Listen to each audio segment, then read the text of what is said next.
جہنمیوں کو کس کس طریقے کے عذاب دیے جائیں گے؟ الامان والحفیظ، روایت میں آیا ہے کہ بعض جہنمیوں کے سر پر کھولتا ہوا پانی ڈالا جائے گا، ثم صبوا فوق رأسہ من عذاب الحمیم، قرآن کہتا ہے کہ پھر ان کے سروں پر حمیم کا عذاب ڈال دو۔ یہ جب کھولتا ہوا پانی جب سروں پر ڈالا جائے گا تو یہ سوراخ کرتے ہوئے اندر جائے گا اور اندر اس کے گردے پھیپھڑے آنتوں وغیرہ کو نکالتا ہوا اپنے ساتھ لیتا ہوا یہ نکل جائے گا۔ یہ سخت ترین عذاب ہوگا جو جہنمیوں کو دیا جائے گا۔ اسی طریقے سے بعض جہنمی ایسے ہوں گے کہ جن کے سر کو پتھروں سے کچلا جائے گا، بعض وہ ہوں گے کہ جن کے سروں پر ہتھوڑے مارے جائیں گے، گرزے مارے جائیں گے، بھاری ترین گرزے اور ہتھوڑوں سے ان کے سروں کو مارا جائے گا۔ بعض جہنمی ایسے ہوں گے کہ جن کے چہرے آگ پر تاپے جائیں گے، گویا کہ ان کو بھونا جا رہا ہو۔ بعض جہنمی ایسے ہوں گے کہ جن کے چہروں پر آگ برسا دی جائے گی، اور بعض جہنمی ایسے ہوں گے کہ جن کے گلپھڑوں کو چیرا جائے گا۔ بعض جہنمی ایسے ہوں گے کہ جن کے تانبے کے ناخن ہوں گے اور وہ اپنے چہروں کو چھیلتے ہوں گے، سینوں کو چھیلتے ہوں گے۔ جیسے یہ غیبت کرنے والوں کا عذاب ذکر کیا، جو غیبت کرنے والے ہیں ان کے لیے عذاب ہوگا کہ ان کے تانبے کے ناخن ہوں گے اور وہ اپنے ناخنوں سے اپنے چہروں کو اور سینوں کو چھیل رہے ہوں گے۔ اس سے اندازہ کیجئے کہ غیبت کتنا بڑا گناہ کبیرہ ہے، اور ہمارے یہاں پر کتنی بے باکی کے ساتھ اپنے مسلمان بھائیوں کی پیٹھ پیچھے ان کی برائیاں بیان کی جاتی ہیں۔ تو فرمایا کہ ان کے لیے یہ سخت ترین عذاب ہوگا۔ بعض جہنمی ایسے ہوں گے کہ جن کو آگ کے پہاڑ پر چڑھایا جائے گا، یہ بھی ایک عذاب ہوگا۔ بعض جہنمی ایسے ہیں کہ جن کو آگ کے ستونوں سے باندھ دیا جائے گا، یہ عذاب والا عذاب ہوگا۔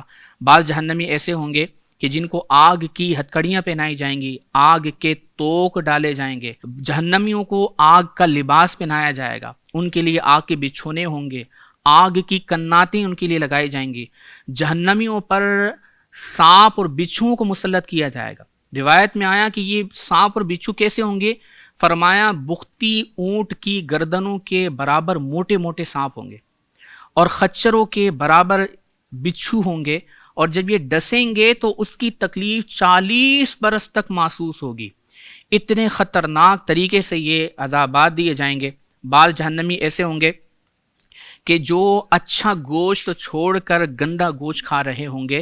یہ وہ جہنمی ہیں کہ جو اپنی حلال بیویوں کو چھوڑ کر حرام عورتوں کی طرف جانے والے ہیں، یعنی دنیا کے اندر ان کے پاس حلال بیویاں تھیں، وہ اپنی بیویوں کو چھوڑ کر حرام کاری کرنے والے ہوں گے، تو قیامت کے دن ان کو گندا ترین گوشت کھلایا جائے گا۔ یہ چند عذابات میں نے جہنم کے ذکر کیے ہیں کہ جن کو احادیث میں ذکر کیا گیا، اور بھی کئی عذابات ہیں کہ جو جہنم میں دیے جائیں گے۔ کافروں کا معاملہ یہ ہوگا کہ کافروں پر جب یہ عذاب آئے گا تو وہ حضرت مالک داروغہ جہنم کو پکاریں گے۔ 1000 برس تک حضرت مالک جواب نہیں دیں گے۔ پھر 1000 برس کے بعد جو وہ جواب دیں گے اور کہیں گے کہ جس کی نافرمانی کہی ہے اس کو پکارو۔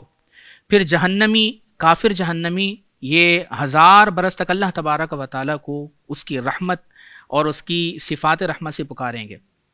پھر 1000 برس تک جہنمی اللہ تبارک و تعالیٰ کو اس کی صفات رحمت سے پکاریں گے۔ 1000 برس تک اللہ تبارک و تعالیٰ جواب نہیں دے گا۔ 1000 برس کے بعد جواب دے گا، دور رہو، پڑے رہو، مجھ سے کلام نہ کرو۔ جب جہنمی یہ دیکھیں گے تو ان کی تمام امیدیں ختم ہو جائیں گی، اور وہ گدھے کی طرح آواز نکال کر چلائیں گے، روئیں گے۔ جب آنسو ختم ہو جائیں گے تو خون کے آنسو روئیں گے، اور اس قدر خون نکلے گا کہ روایت میں آیا کہ ان کے خون اور پیپ میں کشتیاں چلائی جا سکیں، اس قدر کثرت کے ساتھ روئیں گے۔ کافروں کو ان کے قد کے برابر آگ کے صندوق میں بند کر دیا جائے گا، اور پھر اس میں آگ کا تالا لگا کر آگ بھڑکائی جائے گی۔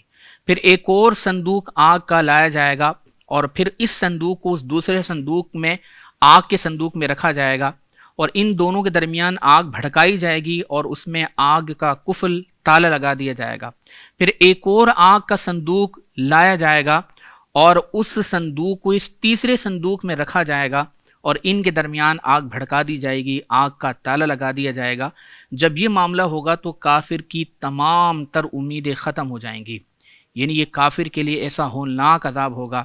لہذا اللہ تعالیٰ کی بارگاہ میں دعا کرتے رہنا چاہیے کہ مالک کریم ہم سب کی ایمان کی سلامتی فرمائے، کیونکہ اس دنیا سے ایمان سلامت لے کر جانا بہت ضروری ہے۔ اللہ کی بارگاہ سے انعامات، اس کی بارگاہ سے جنت، اس کی بارگاہ سے جو نعمتیں ملنی ہیں وہ ایمان کی شرط کے ساتھ مشروط ہے۔ انما الاعمال بالخواتیم، اعمال کا دار و مدار خاتمے پر ہے۔ جب یہ بندہ مومن ان عذابات کو سنتا ہے، پڑھتا ہے، تو جسم میں ایک جھرجھری سی طاری ہو جاتی ہے کہ یہ کس قدر ہولناک عذاب ہے کافروں کے لیے۔ اللہ کریم ہم سب کو ایمان پر استقامت عطا فرمائے۔ لہذا کسی بھی مومن کو اپنے اختتام اور اللہ تعالیٰ کی خفیہ تدبیر سے بے خوف نہیں ہونا چاہیے۔ ہمیشہ بندہ اللہ تبارک و تعالیٰ کی خفیہ تدبیر سے ڈرتا رہے، کیونکہ جہنم میں جو عذابات ہیں اس کو بندہ سہنے کے قابل نہیں ہے۔